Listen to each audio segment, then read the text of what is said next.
আসসালামু আলাইকুম রহমতুল্লাহি ওয়া বারাকাতুহু। আলহামদুলিল্লাহ ওয়াসসালাতু ওয়াসসালামু আলা রাসূলিল্লাহ। আম্মা বাদ।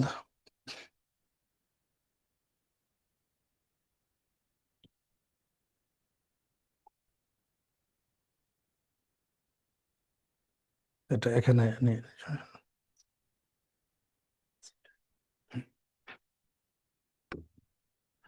প্রিয় শিক্ষার্থীবৃন্দ, আমরা উম,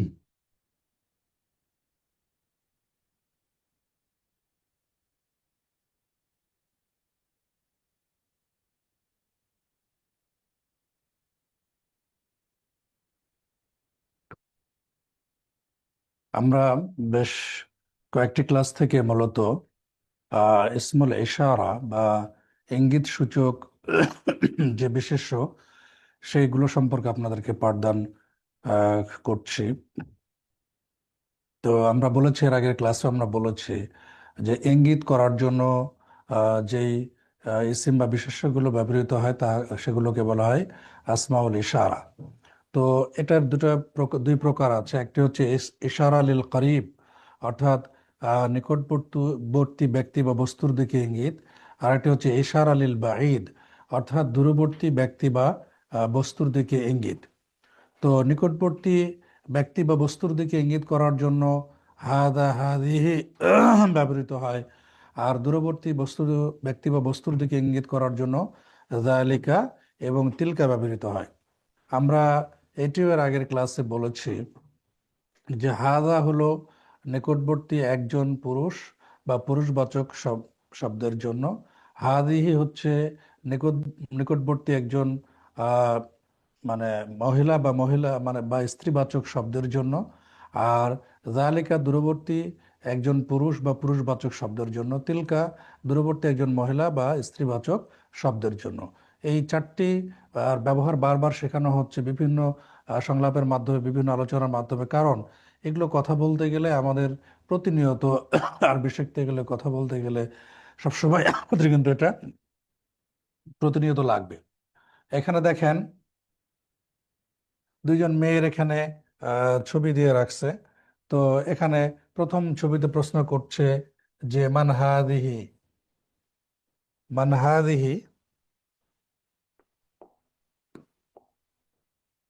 বলছে মান হাদিহি, ইনি কে? বলছে হাদিহি আমেনা। উনি ধরেন এনার দিকে ইঙ্গিত করছে। হ্যাঁ, হাদিহি আমেনা, তো ইনি হলেন আমেনা।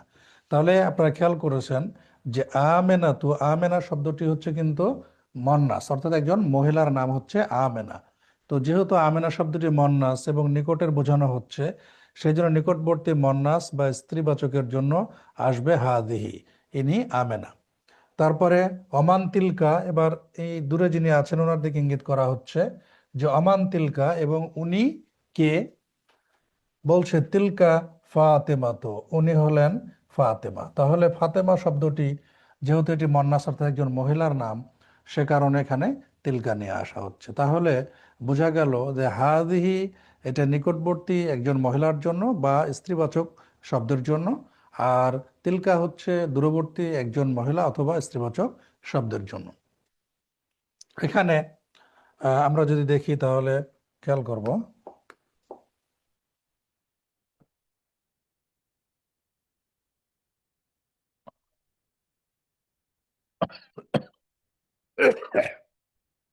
এখানে দুটো ছবি আপনারা দেখতে পাচ্ছেন। একজন সেবিকা, একজন ডাক্তার, ওই যে দেখেন হাতে স্টেথিস্কোপ, পোশাক আশাক আছে। আর একজন নার্স, ওষুধপত্র সহ আনুষঙ্গিক নার্সদের যেটা থাকে সেটা আছে। তাহলে এখানে বলা হচ্ছে কি যে হাদিহি তবিবাতুন, ইনি একজন ডাক্তার। তবিবুন মানে পুরুষ ডাক্তার, আর তবিবাতুন মানে হচ্ছে মহিলা ডাক্তার। এখানে তবিবাতুন যেহেতু গোলতা আছে শেষে, এটি একটি মন্নাস বা স্ত্রীবাচক চেনার উপায়। তো তবিবাতুন শব্দ আসার কারণে এখানে হাদিহে আমরা বললাম। এবার এই নার্সের দিকে ইঙ্গিত করছি, দিয়ে বলছি আমরা কি ওয়াতিলকা মুমাররিদাতুন, আর উনি একজন সেবিকা। মুমাররিদা মানে হচ্ছে সেবিকা বা নার্স, মহিলা নার্স। নার্স তো এখন পুরুষও হয়, যদি পুরুষ নার্স হয় তখন হবে মুমাররিজুন, সেক্ষেত্রে তিলকা হবে না, হবে যালিকা। আর যদি মহিলা নার্স হয় তাহলে হবে মুমাররিদাতুন। তাহলে হাদিহি তবিবাতুন, ইনি একজন মহিলা ডাক্তার, অতিলকা মুমাররিদাতুন, আর উনি একজন নার্স, মহিলা নার্স। তারপরে বলা হচ্ছে হাদিহি মিনাল হিন্দ, দুইজনের পরিচয় দেওয়া হচ্ছে। ইনি ভারত থেকে এসেছেন, অতিলকা মিনাল ইয়াবানি, এবং উনি এসেছেন কোথায় থেকে? ইয়াবান মানে জাপান, এর আগে আমরা বলেছি। তাহলে এখানে আরেকটি ব্যবহার খেয়াল করেন, যেহেতু তবিবার জন্য হাদিহি নিয়ে আসা হলো, এখানে মোমাররেজার জন্য তিলকা, দুটোই মন্নাস কিন্তু শেষে গোলতা আছে, মন্নাস চেনার উপায়, যেটি এর আগে আমরা বলেছি। আর এখানে আরেকটি বিষয় আমরা পড়িয়েছিলাম এর আগে, যে মিনটা হলো হরফে জার, অর্থাৎ 17টি হরফে জার রয়েছে, তার মধ্যে আমরা কয়েকটি পড়িয়েছিলাম আপনাদেরকে। হরফে জারগুলো যখন ইসমের পূর্বে আসে তখন ইসমের শেষে জের দেয়। তো মিনাল হিন্দে মিন আসার কারণে জের হয়ে আছে। এখানে ইয়াবানে, এখানেও মিন আসার কারণে জের হয়েছে। যেমন সূরা ফাতিহার প্রথমে হচ্ছে আলহামদুলিল্লাহ রব্বিল আলামিন, লিল্লাহি লাম হরফে জারের কারণে আল্লাহ শব্দের শেষে কি হয়েছে? জের হয়েছে, এরকম। তারপর তাদের আরো একটু পরিচয় দেওয়া হচ্ছে, বলছে হাদিহি তবিলাতুন, মানে এনার কথা বলা হচ্ছে, ডাক্তার, মহিলা ডাক্তারের কথা, যে ইনি হলেন লম্বা। তবিলাতুন মানে লম্বা, যদি লম্বা পুরুষ হয় তখন হবে তবিলুন। ওয়াতিলকা কসিরাতুন, ইনি একটু খাটো, ছবিতেও কিছুটা বোঝা যাচ্ছে, আর উনি হলেন খাটো। কসিরাতুন মানে খাটো বা বেটে। তাহলে যেহেতু হাদিহি, এই জন্য অবশ্যই তবিলাতুন ব্যবহার করা হচ্ছে মন্নাস, এখানেও কসিরাতুন ব্যবহার করা হচ্ছে। তাহলে যে মানে কথাগুলো বলা হলো, সেখান থেকে আমরা এখানে হাদিহি এবং তিলকার ব্যবহারটা শিখলাম। হাদিহি, এটি নিকটবর্তী একজন মহিলার জন্য বা স্ত্রীবাচক শব্দের জন্য, আর তিলকা দূরবর্তী একজন মহিলা বা স্ত্রীবাচক শব্দের জন্য। এটি আপনারা মনে রাখবেন ইনশাআল্লাহ। তারপর এবার প্রশ্নোত্তরের মাধ্যমে শেখাচ্ছে। এখানে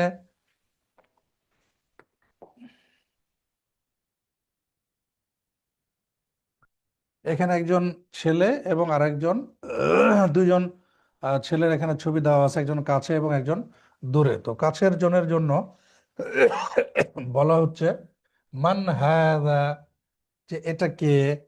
উত্তর হচ্ছে হাদা হামিদুন, এটা হলো হামিদ। তাহলে হামিদ, এই শব্দটি একটা পুরুষ বা ছেলের নাম। হ্যাঁ, তাহলে পুরুষের নাম, সেই জন্য এখানে হাদা ব্যবহার করা হচ্ছে, এখানে কিন্তু হাদি ব্যবহার করা যাবে না। তারপরে এবার দূরবর্তী, এর দিকে ইঙ্গিত করে বলা হচ্ছে ওমান জালিকা, আর মানে সে কে? দূরবর্তী, বলছে জালিকা আলী, উনি বা সে হচ্ছে আলী। তাহলে আলী এটা একজন পুরুষের নাম, সেই জন্য এখানে জালিকা নিয়ে আসা হলো, এখানেও হাদা নিয়ে আসা হলো। তাহলে হাদা হলো নিকটবর্তী পুরুষের জন্য, জালিকা হচ্ছে দূরবর্তী পুরুষের জন্য। হাদিহি নিকটবর্তী মহিলা, তিলকা দূরবর্তী মহিলার জন্য।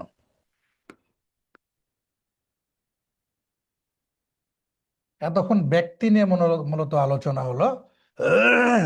এবার বস্তু, যেমন এখানে একটা হাঁসের ছবি দেওয়া হয়েছে, বলছে, না সরি, মুরগির ছবি দেওয়া না, হাঁসের ছবি দেওয়া হয়েছে। আতিলকা দাজাজাতুন, বলছে ওইটা কি একটি মুরগি? এটি এর আগে আপনাদেরকে আমরা বলেছি, যেটি ইস্তেফাম অর্থাৎ প্রশ্ন করার জন্য আসে। দাজাজা শব্দটি মুরগি, তাহলে দাজাজাতুন যেহেতু গোলতা আছে, তার মানে মন্নাস এখানে। তো এই দাজাজা শব্দটিকে এর দিকে খেয়াল করে কিন্তু এখানে তিলকা নিয়ে আসা হয়েছে। আতিলকা দাজাজাতুন, ওইটি কি একটি মুরগি? বলছে লা তিলকা বাত্তাতুন, না ওইটা একটি হাঁস। তাহলে বাত্তা, এটাও কিন্তু মন্নাস, এই জন্য এখানে তিলকা নিয়ে আসা হয়েছে। আর নাম এবং লা, নাম মানে হা এবং লা মানে হচ্ছে না, সেটি এর আগে আপনারা পড়েছেন অবশ্যই।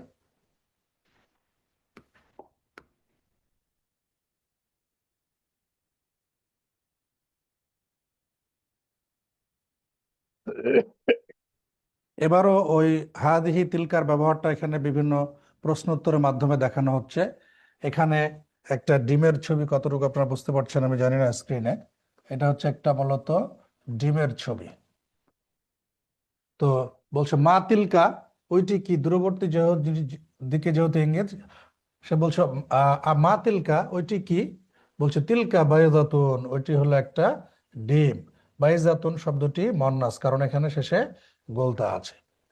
তারপরে বলা হচ্ছে হাদিহি সাইয়ারাতুল মুদাররিসি, এটি হলো শিক্ষকের গাড়ি। সাইয়ারা মানে কি? গাড়ি। মোদারেস মানে শিক্ষকের আগে আমরা বলেছি। তাহলে এখানে সাইয়ারা শব্দটি মন্না, যেহেতু গোলতা আছে, এই কারণে আমরা নিয়ে এসেছি কি এখানে হাদিহি। হাদিহি সাইয়ারাতুল মুদারেস। এখানে আমরা পূর্বে যে একটা বিষয় পড়াইছি মুজাফ এবং মুজাফ ইলাই, তো সেই বিষয়টাও কিন্তু রয়েছে এখানে। সাইয়ারা শব্দটিকে মুদারেসের দিকে এজাফত বা সম্বন্ধ করা হচ্ছে। আমরা বলেছি যে মুজাফ ইলাই সবসময় যার দিকে সম্বন্ধ করা হয় সেটি কি হয়, জের হয়, সেই জন্য আমরা এখানে জের দিলাম। মূল লেখক দেয়নি যেন আপনাদের পরীক্ষা নেওয়ার জন্য। তারপরে বলছে এবার দূরবর্তী গাড়িটার দিকে ইঙ্গিত করে বলছে ওয়াতিলকা সাইয়ারাতুল মুদির, এই গাড়িটার দিকে ইঙ্গিত করে বলছে। আর ওটা হলো মুদির মানে অধ্যক্ষ বা পরিচালক, অধ্যক্ষের গাড়ি। তাহলে এখানেও কিন্তু সাইয়ারাতুল মুদিরি, এখানেও মুজাফ মুজাফেলাই, আল মুদির কিন্তু মুজাফেলাই। আর আমাদের এখানে মূল লক্ষণের বিষয় হচ্ছে তিলকা সাইয়ারা। সাইয়ারা মন্নাস হওয়ার কারণে এখানে তিলকা দূরবর্তীর জন্য, এখানেও সাইয়ারা মন্নাস কিন্তু নিকটবর্তী, সেই জন্য আমরা বলেছি হাদিহি। এবার প্রশ্ন করছে, ঘড়ির ছবি দেওয়া আছে দুটো, দূরে এবং কাছে। আসাআতু আব্বাসিন হাদিহি, বলছে এটা কি আব্বাসের ঘড়ি? মানে কি? বলছে লা না, হাদিহি সাআতু হামিদিন, এটা হচ্ছে হামিদের ঘড়ি। তাহলে সাআতুন শব্দটি মন্না, সেই জন্য হাদিহি নিয়ে এসেছি এখানে। সাআতু মুজাফ আর হামিদিন মুজাফেলায়, হামিদের ঘড়ি। আমরা বলেছিলাম মুজাফ মুজাফেলাইয়ের অর্থ করার সময় বাংলায় র বা এর আসে, এবং মুজাফ ইলাই যার দিকে কাউকে সম্বন্ধ করা হয় সেটা কি হয়, শেষে জের হয়। তো বলছে লা হাদিহি সাআতু হামিদিন, না এটি হামিদের ঘড়ি।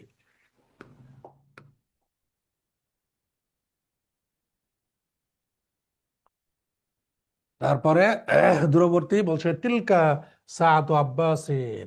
হ্যাঁ, আব্বাসের, হ্যাঁ এই যে এটি চকচকা, এটা হচ্ছে আব্বাসের। তিলকা সাআতু আব্বাসিন, ওইটা হলো আব্বাসের ঘড়ি। তাহলে সাআ মুন্নাস হওয়ার কারণে এখানে তিলকা নিয়ে আসা হয়েছে। তাহলে সাআতু হামিদ, সাআতু আব্বাস, সাইয়ারাতুল মুদির সবগুলো মুজাফ মুজাফিলের নিয়মও কিন্তু এখানে প্রযোজ্য। তারপর এখানে একটা দ্বিগুণ মানে হচ্ছে মরগ, এখানে একটা মরগের ছবি দেওয়া আছে বুঝতে পারছেন। আর এখানে দেওয়া আছে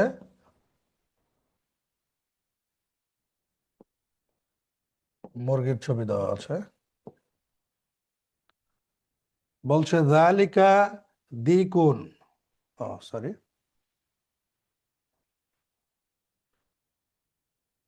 হ্যাঁ দুটোই কিন্তু দূরবর্তী এখানে বোঝানো হচ্ছে। যালিকা দ্বিগুণ বলছে ওইটা একটি মোরগ, আর তিলকা দাজাজাতুন ওইটি একটি মুরগি। তাহলে জালিকা এবং তিলকা এখানে কিন্তু দুটোই দূরবর্তীর জন্য, কিন্তু দ্বিগুণ শব্দটি এটা হচ্ছে মোরগ, এটাই মুজাক্কার, সেই জন্য জালিকা নিয়ে আসা হয়েছে। আর দাজাজাতুন শেষে মন্নাস গোলতা আছে, সেই জন্য এখানে তিলকা নিয়ে আসা হয়েছে।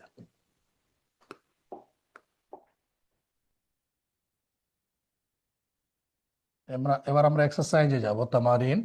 তাহলে এতক্ষণ যে উদাহরণগুলো আপনারা দেখলেন সেখান থেকে যে বিষয়টি আপনারা অনুধাবন করতে পারলেন সেটি হলো যে হাদিহি, হাদা, হাদিহি, যালিকা এবং তিলকা, এই চারটির ব্যবহার এখানে শেখানো হলো।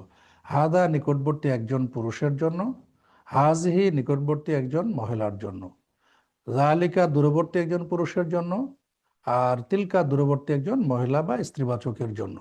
এবং এখানে মুজাফিলের ব্যবহারটাও আসলো। মুজাফিলে সবসময় জের হয়, মুজাফে তানমিন হয় না। আরেকটি হরফে জারের ব্যবহারও এখানে দেখানো হলো, মিন হরফে জার সহ অন্যান্য। আচ্ছা, এবার তামারিনে ইকরা ওয়াক্তুব, রিড অ্যান্ড রাইট, পড়ুন এবং লিখুন এখানে। তাহলে এখন আপনাদেরকে এটা পড়তে হবে ইনশাল্লাহ। আপনারা নিজেরা নিজেরা দেখেন, মনে মনে চেষ্টা করেন। ওখানে হাদিহি মাদ্রাসাতুন, এটি একটি মাদ্রাসা, যেহেতু গোলতা আছে হাদিহি আছে, তাহলে এখানে আপনি তানবিন নেবেন, এটি একটি মাদ্রাসা। ওয়াতিলকা জামিআতুন, এবং ওইটি একটি বিশ্ববিদ্যালয়। জামিআতুন মানে বিশ্ববিদ্যালয়, যেহেতু জামিয়া মন্নাস এজন্য তিলকা নিয়ে আসা হলো। তারপরে 2 নম্বর বলছে জালিকা হেমারুন, ওইটা একটা গাধা, হেমার মানে গাধা। ওয়াতিলকা বাকারাতুন, এবং ওইটা একটি গাভী, বাকারার কারণে তিলকা, আর হেমার মুজাক্কারের কারণে জালিকা। 3 নম্বর আযালিকা মসজিদুন, ওইটি কি একটি মসজিদ? লা তিলকা মাদ্রাসাতুন, না ওইটি একটি মাদ্রাসা। তাহলে মসজিদ মুজাক্কার, এখানে মন্নাসের আলামত নাই, এই জন্য জালিকা। আর মাদ্রাসা মন্নাসের আলামত আছে, সেই জন্য তিলকা। 4 নাম্বার, হাদা জামালুন, এটি একটি উট, ও তিলকা না কাতুন, এবং ওইটি একটি উটনি। এখানে জামালুন মানে হচ্ছে উট মুজাক্কার, না কাতুন মানে হচ্ছে উটনি মন্নাস। তারপরে হাদিহি মুদাররেসাতুন, ইনি একজন শিক্ষিকা। মুদাররেসাতুন মানে হচ্ছে শিক্ষিকা, মুদাররেসুন মানে শিক্ষক, মন্নাস এই জন্য হাদিহি। অতিলকা তোয়ালেবাতুন, এবং উনি একজন ছাত্রী, তোয়ালেবা মন্নাস এই জন্য তিলকা। 6 নাম্বার দেখেন, হাদা কালবন, এটি একটি কুকুর। ওয়াদালিকা কিত্তুন, ওইটা একটি বিড়াল। কালব এবং কিত দুটোই মুজাক্কারের জন্য হাদা এবং জালিকা নিয়ে আসা হয়েছে। হাজা নিকটবর্তী, জালিকা দূরবর্তী। তারপরে হাদা বাইতুল মুআজ্জিনে, এটি মুআজ্জিনের বাড়ি। এখানে কিন্তু বাইত মুজাক্কারের কারণে হাদা নিয়ে আসছে। আবার বাইতুল মুআজ্জিন, মুআজ্জিনের বাড়ি, মুজাফিলাই জের দিয়েছি। ওয়াতিলকা হাদিকাতুত তাজিরে, আর ওইটা হলো ব্যবসায়ীর বাগান। তাহলে হাদিকা এখানে মন্নাস, এই জন্য আমরা তিলকা নিয়ে আসছি। আবার এই দুটোর সম্পর্ক হচ্ছে মুজাফ এবং মুজাফিলাই। মুজাফিলাই সবসময় কি হয়, জের হয়।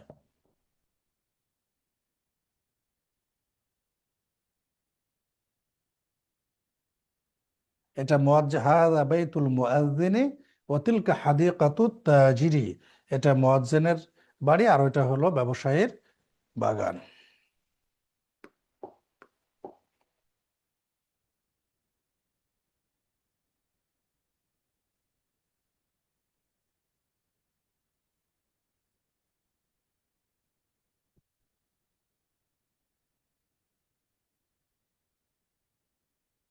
হ্যাঁ, 2 নম্বর তামরিনে এগুলো আশা করি আপনারা করতে পারবেন। এখানে বলা হচ্ছে আশির মানে ইঙ্গিত করো, ইলাল কালিমাত আল আতিয়া, নিচের শব্দগুলো দিকে, বে ইসমিন ইশারাতিন লিল বাঈদ, যালিকা ওয়া তিলকা, fill in the blanks with যালিকা ওয়ার তিলকা। এখানে যালিকা এবং তিলকা এটা দ্বারা কি করতে হবে, ইশারা করতে হবে, যালিকা এবং তিলকা। তাহলে দেখুন এখানে শব্দগুলো খেয়াল করবেন যে কোনটা মুজাক্কার এবং কোনটা মন্নাস, সে বিষয়টা আপনারা খেয়াল করবেন। যেমন ধরুন এখানে জালিকা উম্মুন তো বলা যাবে না, কি বলতে হবে তাহলে, তিলকা উম্মুন, উনি হলেন একজন মা। 2 নাম্বার আবুন, আবুন মানে কি, পিতা। তাহলে এখানে পিতা মুজাক্কার, তাহলে আমরা আমরা আগে বলেছি যে জালিকা হচ্ছে পুরুষের জন্য আর তিলকা মহিলার জন্য। সুতরাং আপনি এই জায়গাগুলো নিজেরা পূরণ করতে পারবেন, আমি 2-1টা বুঝাই দিই, নিজেরা বাকিটা পূরণ করে নেবেন। তাহলে শব্দগুলো দেখবেন, কলামুন মানে একটি কলম, তাহলে কি হবে, জালিকা কলামুন, ওইটি একটি কলম। মেলা আকাতুন, এটা আপনারা পারবেন, মন্নাসের আলামত দেখতে পাচ্ছেন। আইনুন, এটা এখানে মন্নাসের আলামত নয়, কিন্তু এটা মন্নাস, কারণ জোড়া অঙ্গ প্রত্যঙ্গ, তিলকা আইনুন। তারপরে হাজারুন মানে পাথর, তাহলে জালিকা হবে এখানে। কামিসুন, এটাও জালিকা কামিসুন হবে। তারপর 8 নম্বর কিদরুন, হাড়ি।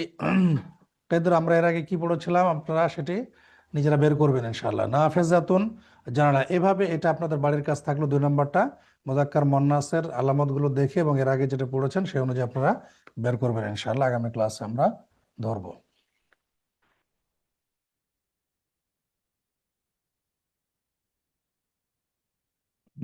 আর আপনাদেরকে তো আমরা একটা শর্ট নোট দিয়েছি, সেখানে নতুন শব্দগুলো লেখা আছে, এটা আর একবার একটু মনে করা হয়, ওখানে একটু বেশি দেওয়া আছে।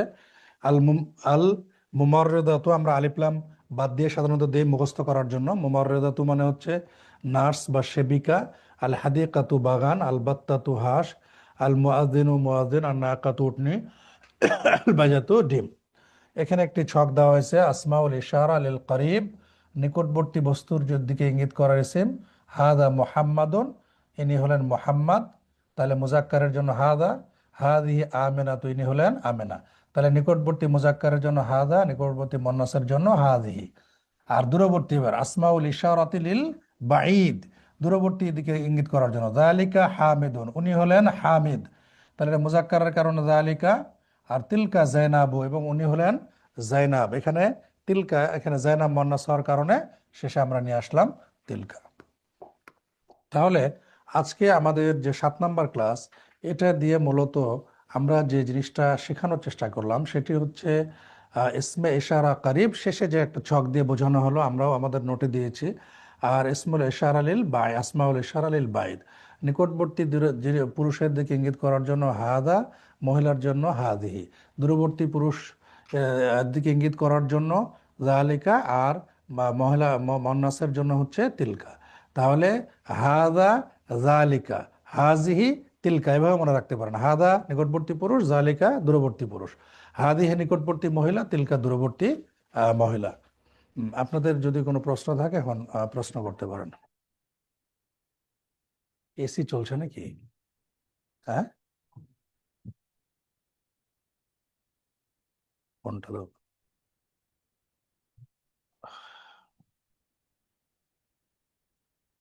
কই ওখানে ইয়াটা কই?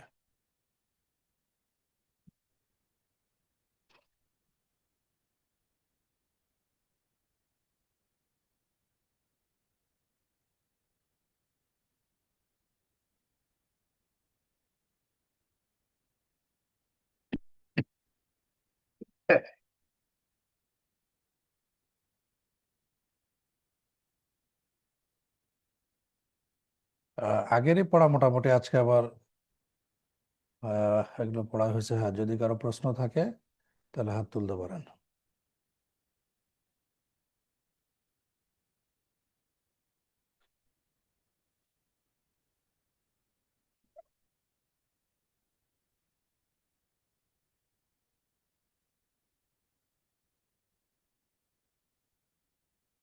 কারো কোনো প্রশ্ন নাই আজকের?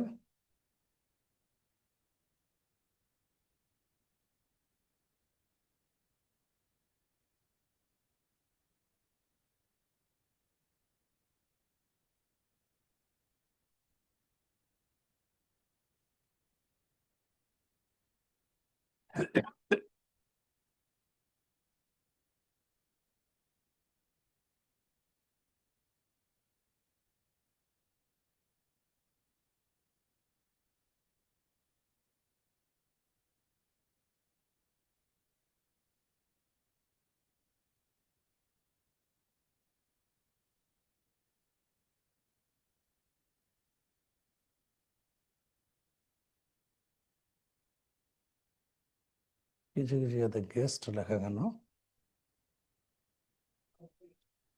ও, হ্যাঁ, উপরে শুধু দুইটা, একটা হোস্ট, এটা আমরা ক্লাস নিচ্ছি বাদ বাকি সবগুলো তো। এখানে হাত তুলেছেন কিন্তু ইয়ে হচ্ছে না কেন?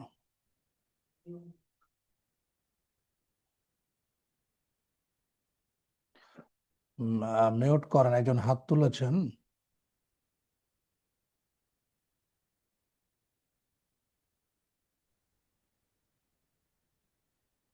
জি বলেন, আপনার প্রশ্ন বলেন।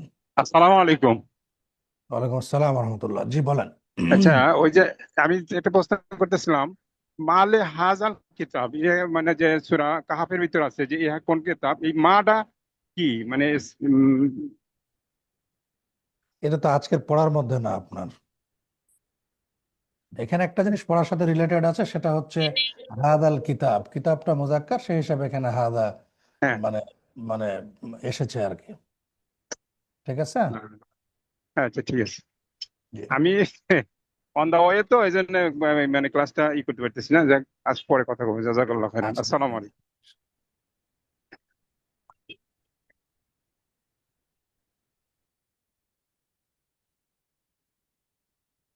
আর কারো কোনো প্রশ্ন আছে কি?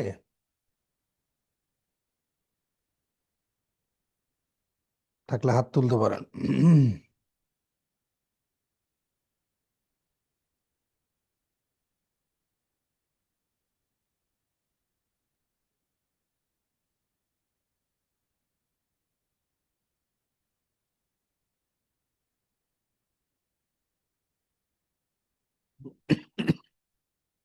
কারো কোনো প্রশ্ন নাই? আমি একটু অসুস্থ, যদি না থাকে প্রশ্ন তাহলে ক্লাস কুইট করে দেব। স্যার আসসালামু আলাইকুম, আমাদের এক্সাম কবে হবে? এক্সাম তো ঈদের পরে ছাড়া তো এক্সাম আরো 10টা ক্লাস হতে হবে, তারপরে পরীক্ষা হবে। কেবল তো 7টা ক্লাস হলো, সবার 10টা করে পরীক্ষা হলে ক্লাস হলে তারপরে ক্লাস হবে ইনশাল্লাহ, ঈদের পরেই হবে। জি, আর কারো কোনো প্রশ্ন?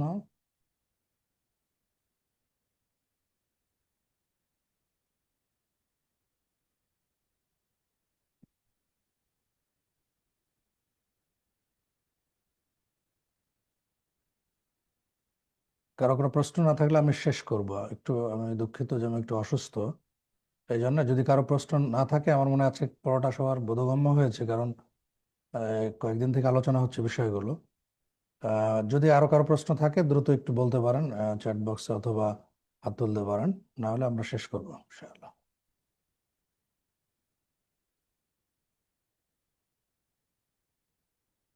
কি করবো মাহফুজ, কেউ হাত তুলে না তো।